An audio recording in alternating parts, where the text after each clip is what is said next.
안녕하세요. 이 시간은 학습에 대한 긴장감이 높아질 수밖에 없는 초등 고학년 아이들의 영어 학습 해법을 만나보겠습니다.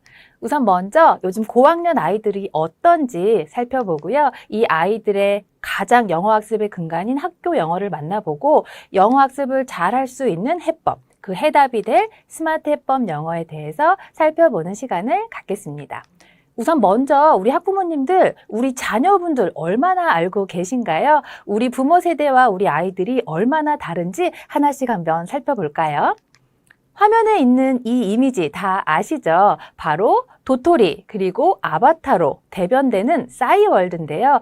약 한 15년 전쯤 열심히 도토리 355 아바타 꾸몄던 기억들 다 있으실 겁니다. 우린 이렇게 싸이월드로 아바타를 만났다면 우리 아이들은 제페토를 통해서 아바타를 만듭니다. 모든 게 가능한 3D 앱인데요. 요즘 인싸 10대 아이들의 최애 앱이라고 합니다. 화면에 보시면 이렇게 예쁜, 나와 닮았지만 나보다 훨씬 더 예쁜 아바타 캐릭터를 통해서 이 온라인상에서 친구도 사귀고 또 사진도 찍고 가상의 세계를 시공간을 넘나들면서 다양한 체험을 할 수 있게 만들어진 것입니다. 사실 좀 여러 가지 문제도 없지 않습니다. 하지만 전 세계 많은 아이들이 사용하고 있을 정도로 정말 핫한 앱입니다. 이제 제페토 그러면 피노키오 떠올리지 마시고요. 지금 말씀드렸던 아바타 생각하시면 되겠습니다.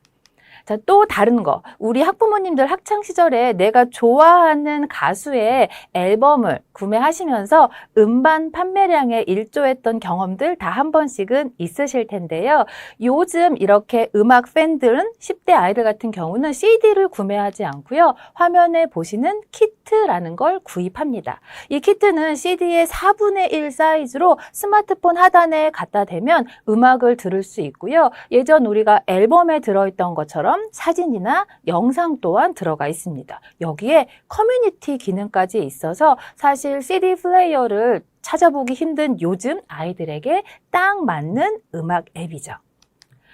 궁금한 거 있을 때 우리 학부모님들은 어떤 검색 엔진을 활용하시나요? 아마 초록창이나 구글을 많이 활용하실 텐데요. 우리 아이들은 아시다시피 유튜브를 검색 엔진으로 활용합니다. 아이들이 유튜브를 검색 엔진으로 쓰는 가장 큰 이유는 검색하면 바로바로 정보가 뜨고 모든 정보가 영상화되어 있다 보니 내가 궁금했던 거를 바로바로 따라할 수 있어서 너무 편하다라고 이야기를 해요.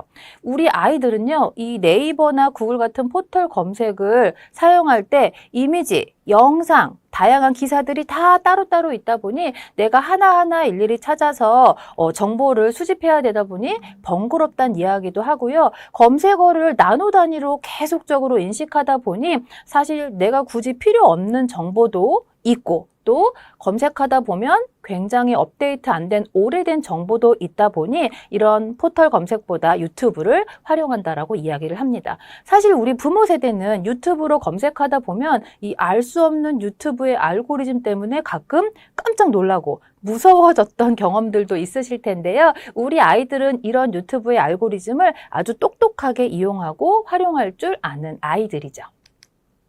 우리가 다른 사람과 소통할 때 가장 많이 사용하는 것 중에 하나가 바로 카톡이죠. 아침에 눈 뜨면서부터 업무 중에 그리고 잠들 때까지 다양한 대화 단톡방을 통해서 우리는 충분히 다른 사람들과 의사소통을 하고 있는데요. 우리 아이들은 카톡을 쓰지 않는데요. 부모 세대, 어른들이 카톡을 사용하는 이유가 곧 우리 10대 아이들이 카톡을 사용하지 않는 이유라고 하는데요. 그래서 우리 아이들은 페이스북이나 인스타 DM, 오잉이라는 10대만을 위한 SNS도 또 새로 출시가 됐습니다. 이런 것들을 활용한다라고 해요. 여기에 패션에 굉장히 관심이 많은 10대 아이들답게 러마라고 하는 러블리 마켓 그리고 스쉐라고 하는 스타일쉐어라는 패션 앱들도 있고요. 화면에 보시는 웨이브는요. 영상통화 기반의 놀이 앱인데 최대 8명까지 동시에 영상통화를 할 수 있습니다. 우리 아이들은 이 웨이브 앱을 통해서 틀린 그림 찾기라던가 간단한 게임을 하기도 하고요. 그냥 유튜브 채널 똑같은 채널 틀어놓고 낄낄낄 웃으면서 노는 통화를 하기도 한다라고 합니다. 틱톡은 너무나 잘 알고 계시죠? 15초짜리 영상 공유 앱으로 댄스 챌린지로 굉장히 전 국민들이 알 정도로 유명해졌죠. 여기에 젠리라는 앱은 우리 아이들이 실시간으로 친구들과 위치를 공유하는 SNS입니다. 여기까지 여러 가지 우리 10대 아이들이 좋아하는 다양한 앱들을 만나보셨는데요. 이 앱의 공통점은 바로 커뮤니티라는 겁니다. 우리 아이들은 쇼핑을 할 때도 또 게임을 할 때도 친구와 대화하고 여러 가지 음악을 들을 때마저도 온라인상의 친구와 대화하면서 하는 활동들을 좋아한다라는 거죠. 태어날 때부터 이 디지털 기기가 너무나 익숙한 아이들답게 오프라인이 아니라 온라인상에서 만난 친구도 실제 친구처럼 느낀다라는 겁니다. 그래서 우리는 이 아이들을 포노 사피엔스라고 하죠. 특히나 이 초등 고학년 그리고 중등 같은 이 10대 아이들 같은 경우는 디지털 네이티브 Z세대라고도 표현하기도 하는데요. 포노 사피엔스는 휴대폰을 뜻하는 포노와 지성, 생각을 뜻하는 사피언스의 합성어입니다. 신조어인데요. 스마트폰을 신체의 일부처럼 사용하고 스마트폰이 없으면 생활이 어려울 정도로 힘들어하는 신인류를 말합니다. 앞서 모든 말씀드렸던 다양한 앱들이 스마트폰 기반이죠. 우리 아이들은 이렇게 스마트폰을 통해 공부하고 친구도 사귀고 다양한 관계를 맺는 아이들입니다. 그게 바로 우리 학부모님들의 자녀분인 바로 우리 아이들이죠. 우리 아이들이 이렇게 부모 세대와는 다르게 굉장히 아주 많은 변화를 겪은 건 여러 가지 세대의 변화도 있겠으나 화면에 보시는 변화된 사회 때문입니다. 현재를 디지털 트랜스포메이션, 디지털 전환의 시대라고 하는데요. 4차 산업혁명으로 대변되는 AI, 인공지능, 그리고 AR, VR 같은 가상 증강현실, 빅데이터와 미디어 리터러시까지 현재 지금의 사회는 너무나 급변하고 있는데요. 특히나 미디어 리터러시 같은 경우는 미디어를 올바르게 보고 이해하는 법을 말합니다. 2020년 코로나로 인해 우리 아이들 원격 수업 하면서 유튜브 중독됐어요 라고 걱정하신 학부모님도 굉장히 많으시죠. 이런 유튜브를 비롯한 다양한 미디어들을 우리 아이들에게 금지할 수는 없습니다. 우리 아이들이 이렇게 터치만 하면 쏟아져 나오는 이 수많은 정보 속에서 나에게 필요한 게 뭔지 또 정확하고 맞는 정보가 뭔지를 판별해낼 줄 아는 능력, 그게 바로 미디어 리터러시고요. 이게 이 앞으로의 세상을 살아갈 우리 아이들에게 필요한 역량이기도 합니다. 여기에 교육도 변화하고 있습니다. 화면에 보시는 다양한 단어들이 미래 시대의 교육인데요. 사실 우리 아이들은 이미 2020년 코로나 이후로 온라인 원격 수업을 병행하면서 미래 교육을 이미 체험하고 있습니다.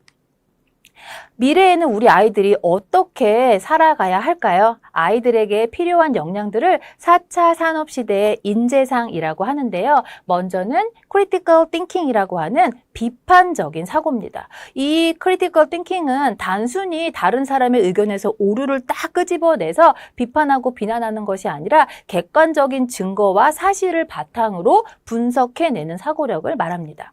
또 창의력도 필요한데요. 이 창의력은 세상을 놀래킬 만한 번뜩이는 재치를 말하는 건 아니고요. 기존에 있었던 여러 가지 것들을 새롭게 보는 메타인지적인 창의력이나 혹은 2개 이상의 산업군이 매시업 됐을 때 이것들을 기존이랑 다르게 보이게 하는 창의력을 말합니다.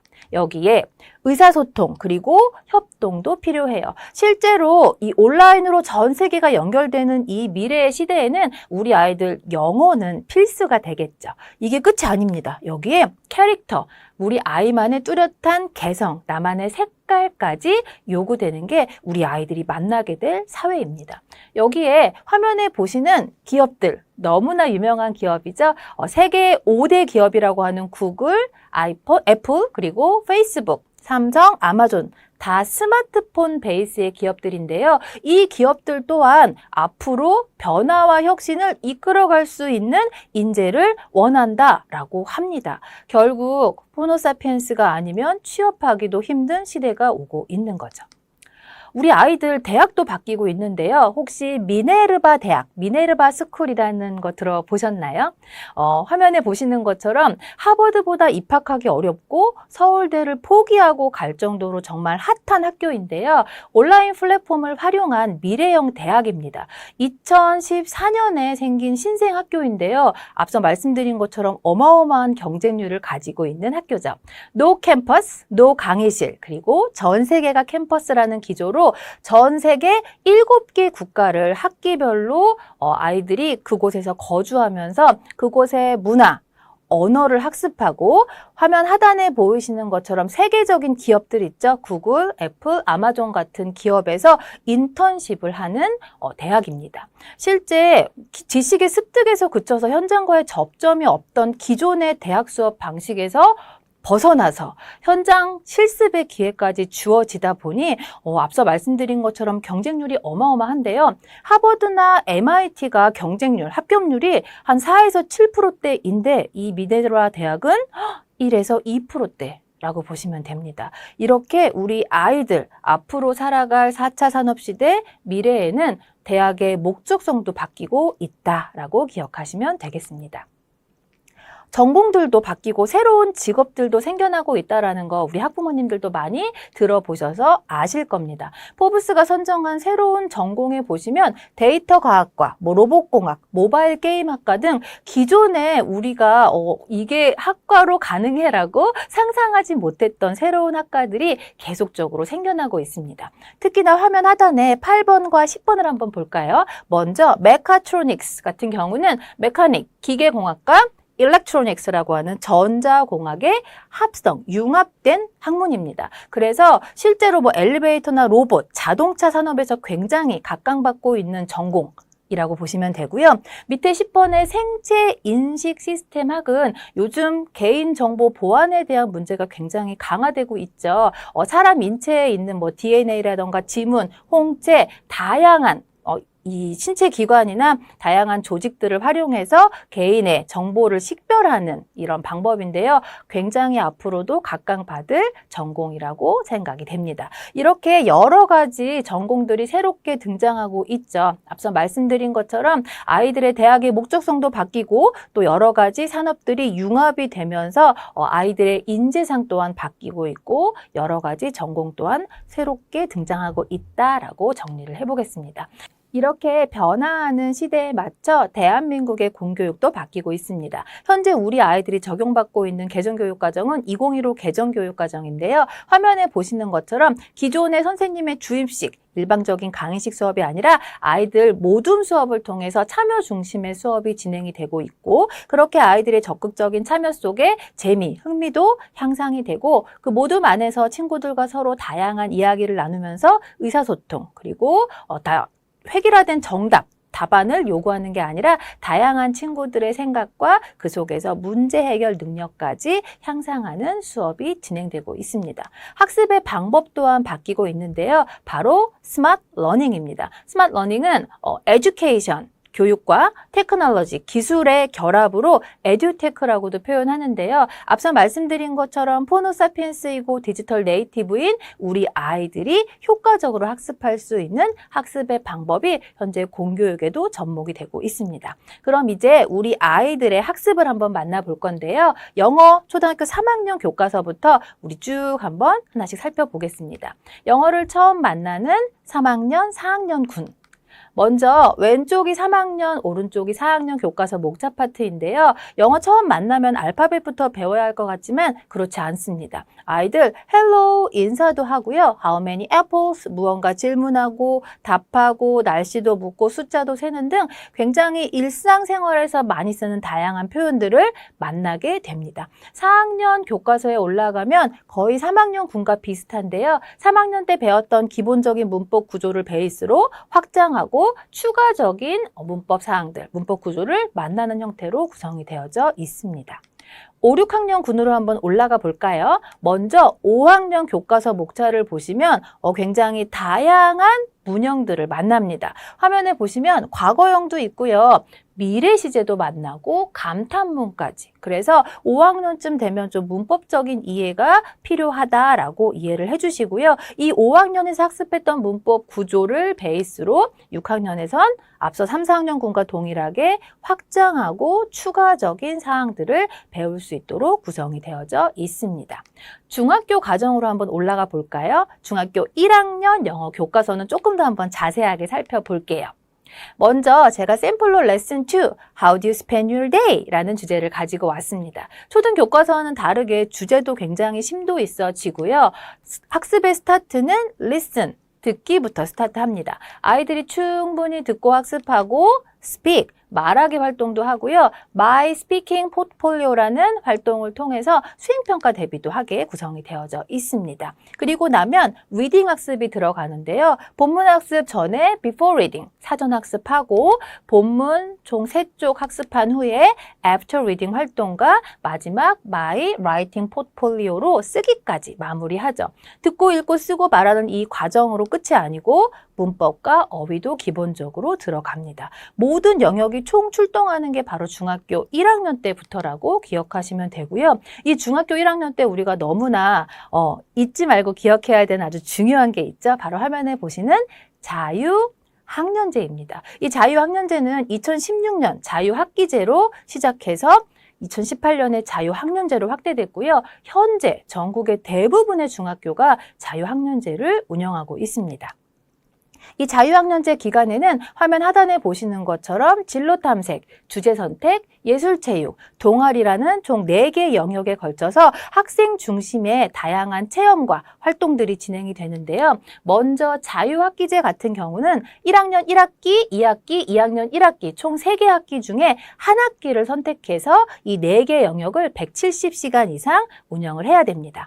반면 자유학년제 같은 경우는 중학교 1학년에만 진행을 하고요. 이 4개 영역을 학기 상관없이 총 221시간 이상 학습하고 운영하면 되게 구성이 되어져 있습니다. 또 이 자유학기제, 자유학년제 기간에는 지필평가인 중간고사, 기말고사가 폐지되죠. 그래서 아이들이 다양한 체험을 통해서 미래를 준비하게 구성이 되어져 있는데요. 그래도 아이들이 보는 게 하나 있습니다. 바로 수행평가죠. 자유학년제가 처음 도입됐을 때는 사실 이 수행평가가 큰 의미가 없었는데 지금은 점점점 내실이 다져지고 있습니다. 우리 특히나 지필평가인 중간고사, 기말고사 같은 경우는 우리 아이들이 습득한 지식을 계속적으로 테스트하는 데 그쳤다면 이 수행평가를 통해서 아웃풋, 영어의 말하기와 쓰기 위주의 평가가 현재 진행이 되고 있습니다. 한번 예시를 볼까요? 화면에 보시면 아이들이 모둠으로 이렇게 여러 가지 준비들을 할 수 있는 가이드가 제공이 됩니다. 단계별로 프리라이팅도 해보고 그리고 그것들을 베이스로 드래프트도 써보고 파이널 페이퍼를 낼 수 있도록 모둠 안에서 아이들이 나 혼자만이 아니라 다양한 활동들과 공유를 통해서 결과물이 나올 수 있게 구성이 되어 있고요. 그렇기 때문에 평가, 채점 기준 또한 선생님의 단독 평가가 아니라 peer, 동료들과 그리고 또 선생님의 평가, 자기 평가까지 함께해서 결과뿐이 아니라 그 결과를 도출해내기 위한 과정 또한 꼼꼼히 평가하게 구성이 되어져 있습니다. 자, 어떤 수행평가들이 있는지 한번 제가 예시를 좀 가져와 봤어요. 화면에 보시면 교훈이 있는 영어 글쓰기를 하는 건데 기존의 영어 동화를 개작하거나 창작, 하라는 것도 있고요. 또 환경 보호를 위해서 어떤 걸 할 수 있는지 혹은 여행이라던가 봉사 계획 등등 굉장히 다양한 주제에 걸쳐서 영어 이 수행평가가 진행이 되는데 짧게는 10줄에서 15줄 그리고 최소 6문장에서 8문장 정도를 쓰고 또 말할 수 있도록 현재 진행이 되고 있습니다.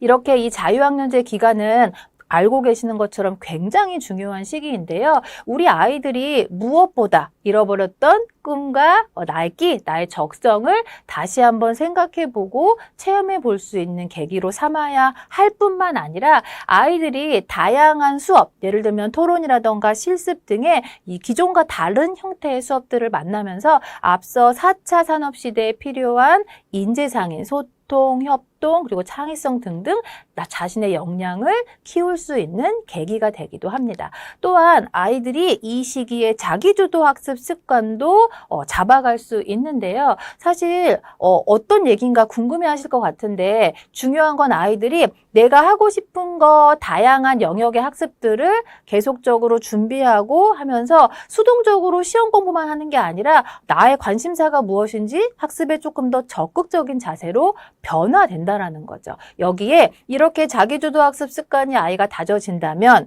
이 1년의 자유학년제 기간이 학습의 공백이 아니라 그 다음 중학교 2학년, 3학년 고등과 수능으로 이어지는 이 1년의 과정에 아이들이 한 파트로서 학습을 꼼꼼하게 이어가는 준비를 할 수 있게 되는 거죠. 사실 제가 지금 말씀드린 이것들이 자유학년제 도입의 취지이기도 합니다. 아직 중학교 자유학년제를 만나지 않은 초등 고학년 자녀분을 두신 우리 학부모님들 아이들이 자유학년제 만나기 전에 말씀드렸던 내용들 꼭 기억하시고 아이들이 다양한 체험활동으로 미래에 대한 고민과 준비를 할 수 있는 시간으로 자유학년제를 보낼 수 있도록 꼼꼼하게 가이드해 주시길 부탁드립니다.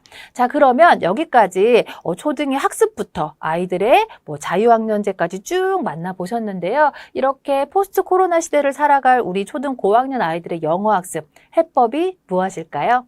해법은 스마트 해법 영어에 있습니다. 먼저 앞서 말씀드렸던 것처럼 우리 아이들이 학습 공백 없이 꾸준히 학습을 이어갈 수 있도록 자기주도 학습 습관을 형성하고 이것들을 베이스로 튼튼하게 영역별 학습의 기초를 쌓아서 수능까지 이어지는 이 학습을 잘 이어갈 수 있게 영역별 심화 그리고 다양한 아웃풋 능력을 확인하는 수행평가라던가 다양한 시험에 실제적으로 응용할 수 있는 능력을 키우는 것이 바로 해법입니다. 그러면 스마트 해법 영어에서 어떻게 이것들이 이루어지는지 하나씩 살펴볼까요? 먼저 스마트 해법 영어는 스마트한 시대 스마트한 학습을 위해서 HB 스마터라고 하는 태블릿을 베이스로 수업을 합니다. 충분히 아이들이 듣고 따라 말하고 다양한 내용들을 내 안에 입력하고 이 부분들을 좀 더 꼼꼼하게 다져줄 400여 권의 레벨별 영역별 교재를 통해서 심도 있게 한 번 더 읽고 쓰면서 마무리를 합니다. 이 모든 과정은 아이가 혼자 진행하는 게 아니고요. 선생님의 코칭과 함께 진행이 돼서 이 스마트 해법 영어의 시스템 베이스의 코칭 안에서 우리 아이들은 스스로 공부하는 습관인 자기주도 학습 습관을 형성해 나가게 됩니다. 이 습관 형성을 베이스로 스마트 해법 영어의 커리큘럼은 교과서 출판사 1위, 천재교육의 방대한 데이터베이스와 20년에 가까운 스마트 해법 영어의 노하우를 그대로 담아서 화면에 보시는 것처럼 듣고 말하고 읽고 쓰는 언어의 4대 영역과 파닉스, 단어, 문법, 그리고 학교 내신까지 총 8가지 영역에 걸쳐서 400여 권이 넘는 레벨별 교재로 아이들의 학습을 꼼꼼하게 다져갑니다. 영어 초기 학습자의 경우는 학습의 습관을 형성하는 데 포커스를 맞추고요. 이렇게 기초 습관을 잡고 나면 영역별로 튼튼하게 기초를 쌓고 이 기초를 베이스로 중등 과정에서는 대입을 위한 영역별 기본기를 완성함으로써 아이들이 충분히 실력을 쌓아갈 수 있게 구성이 되어져 있는데요. 오늘은 이 초등 고학년 튼튼한 영역별 기초를 쌓는 과정을 조금 더 집중해서 살펴보겠습니다. 화면에 보시면 이 초등 고학년 과정에 다양한 교재들이 있는데 아이들이 무엇보다 실력을 쌓는데 가장 기본이 되는 교재는 탑스토리북이라고 하는 이야기책입니다. 이 이야기책은 중학교 1학년부터 중학교 3학년까지의 문법 사항들이 쉽고 재미있는 이야기 속에 싹 녹여져 있는데요. 앞서 교과서, 3학년 교과서부터 제가 문법 사항들을 보여드렸잖아요. 아이들이 문법을 당장 배우지 않아도 이런 문법 사항들이 들어가 있는 문형들을 계속 교과서에서 만나면서 노출이 되는 겁니다. 동일하게 탑스토리북 안에서도 아이들이 중학교 3학년까지의 필수 문형들을 꾸준히 만날 수 있게 구성이 되어져 있는데요. 파닉스 끝나고 처음 만나는 가장 쉬운 책은 이렇게 아주 간단한 이야기와 함께 짧은 문장들이 들어가 있습니다. 적게는 하루에 6문장부터 시작해서 듣고 따라 말해보고 충분히 이 내용들을 인지하면 아이들이 점점점 학습하면서 글밥도 길어지고 또 어휘도 어려워지고 문형도 어려워지게 되죠. 그래서 중학교 가기 전인 초등학교 6학년쯤 됐을 때는 우리 아이들이 이 정도의 글밥의 이야기들을 만나서 듣고 읽고 쓰고 말하고 해석도 해보고 동시통역도 해보는 훈련들을 하게 됩니다. 지금 이 정도의 글밥은 앞서 봤던 중학교 1학년 교과서에 있는 내용보다 더 많죠. 우리 아이가 중학교 가기 전에 이렇게 탑 스토리북을 통해서 리딩 학습을 해놓고 중학교에 간다면 훨씬 더 수월하게 중학교 학습을 따라갈 수 있습니다. 이런 리딩을 베이스로 화면에 보시는 것처럼 뭐 회화라던가 문법, 내신, 단어 등등 우리 아이만의 수준에 맞춰서 필요한 영역들을 꼼꼼하게 학습을 해나가죠. 여기에 우리 아이들이 또 중등에 가서는 이 내용들을 좀 더 심화하고 확장할 수 있는 다양한 교재와 학습이 진행이 됩니다. 특히나 중등과정에서는 우리 아이들이 수능에 독해를 연습할 수 있는 독해 실전과 또 중학교 시험 내신 대비를 할 수 있는 중등영어 문제은행이라는 내신 대비 기출문제 프로그램까지 준비가 되어 있습니다. 여기에 우리 아이들이 미국 교과서 1위 HMH사의 1000권의 이야기들을 충분히 읽어볼 수 있는 다북스라는 온라인 원서 도서관도 준비가 되어 있습니다. 화면에 보시는 것처럼 정치, 경제, 사회, 문화, 예술, 스포츠 굉장히 다양한 주제의 난이도별로 아이들이 이야기를 만나면서 스마트법 영어에서는 만나지 못했던 다양한 어휘나 주제 또 다양한 문학성, 정보성 문형들을 만나고 수려한 작가들의 여러 가지 문장들을 통해서 배경 지식도 꼼꼼하게 쌓고 이를 통한 지식의 확장도 가능한 게 바로 이 다북스인데요. 다북스는 화면에 지금 보시는 것처럼 스마트법 영어 교재와 레벨을 맞춰서 쉽게는 한 권에 15개 정도의 단어가 있는 굉장히 쉬운 기초 도서부터 한 권에 3,000개 단어가 넘게 들어가 있는 수준 높은 도서까지 구성이 되어져 있습니다. 온라인으로 학습한다라고 말씀드렸죠. 순서대로 따라가면서 이야기 읽기 전에 사전 학습도 하고 단어 학습도 하고 읽고 난 후엔 리딩 컴프리hension을 통해서 이해도도 점검할 수 있게 구성이 되어져 있고요. 이 내용들은 오프라인 북리포트를 통해서 실제 연필 들고 다시 한번 꼼꼼하게 정리도 합니다. 여기까지 스마트 해법 영어의 초등 고학년 영어 학습의 해법, 자기주도 학습 습관을 형성하고 초등 때부터 나의 수준에 맞춰서 튼튼하게 영역별 기초를 쌓으며 이 기초를 중등 과정에 가서는 실제적으로 응용할 수 있게 계속 영역별로 심화하면서 궁극적으로는 중학교 3학년 졸업 전에 대입을 위한 영역별 기본기를 완성하게 됩니다. 온택트 시대의 새로운 교육을 선도하는 스마트법 영어의 수강생이 되신다면 앞서 보셨던 모든 것들이 가능한 HB 스마터와 400여 권의 꼼꼼한 레벨별 영역별 교재 그리고 중등 영어 문제은행으로 중학교 내신 대비도 철저하게 그리고 온라인 원서 도서관 다북스를 통해 독서 습관과 배경 지식까지 꼼꼼하게 잡으며 이 시대에 필요한 HB 홈스터디 숙제 앱을 통해서 우리 아이가 학습을 집에까지 연결해서 진행할 수 있게 됩니다. 스마트법 영어에 대한 더 궁금한 사항이 있으시다면 유튜브 공식 채널과 공식 블로그를 꼭꼭 참여해 주세요. 구독, 검색 필수입니다. 여기까지 초등 고학년 영어 학습의 해법 만나보셨습니다. 우리 아이들이 초등 과정 때 영어 실력을 탄탄하게 쌓아서 앞으로 미래를 바라보며 미래의 인재가 되기를 바라면서 이 시간 마치겠습니다. 감사합니다.